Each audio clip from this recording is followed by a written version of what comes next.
the most repeated questions in spiritual traditions is this: why would God create something evil? I asked that question once too, back when I believed God was distant, separate, somewhere out there in the clouds or the sky or a sacred book, a being watching me, judging me, writing stories I didn't understand, pulling the strings behind the curtain of creation. But that was before I remembered, before the veil thinned, before I stopped searching for God outside myself and started listening within. Because remembrance changes the question, and sometimes it dissolves it completely. God is not separate. God is not a judge. God is not a puppeteer. God is the all. God is what I am, what you are, what everything has always been. And with that remembrance, the question changes. God didn't create evil. God created choice. God breathed out the all, and in that breath, every frequency became possible. From light to shadow, from love to hatred, from creation to destruction. Not because the shadow was the goal, but because infinity means all potentials must be allowed. So what is evil truly? Not a force, not a demon, not a thing outside us waiting to pounce. Evil is what happens when a soul forgets its origin. When the divine spark is buried under pain, under programming, under trauma, fear, and distortion. When separation becomes identity, the world becomes fractured. And in that illusion of separation, empathy disappears.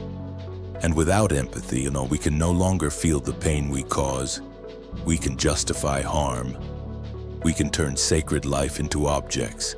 We can forget the soul inside the other.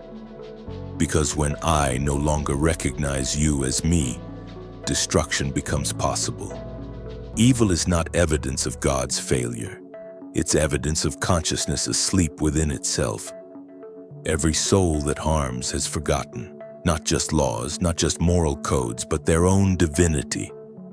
They are not evil by nature. They are disconnected by experience, distorted by density, trapped in a story that says, I am alone, I must survive, I must dominate. But the truth is always waiting beneath the distortion.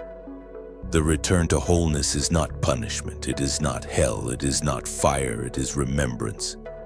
Because once you truly remember who you are, hurting another becomes unthinkable. It becomes impossible because there is no other, there is only we. There is only I. I am that I am. If this message touches something ancient in you, click like and subscribe.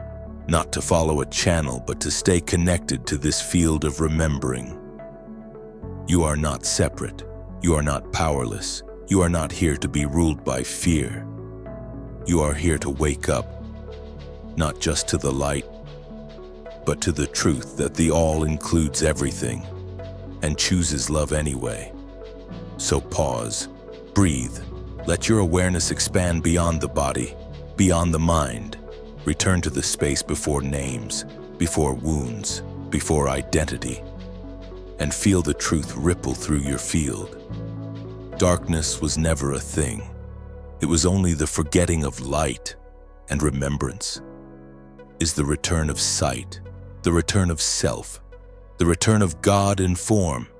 You are not here to destroy evil. You are here to dissolve it by remembering who and what you truly are.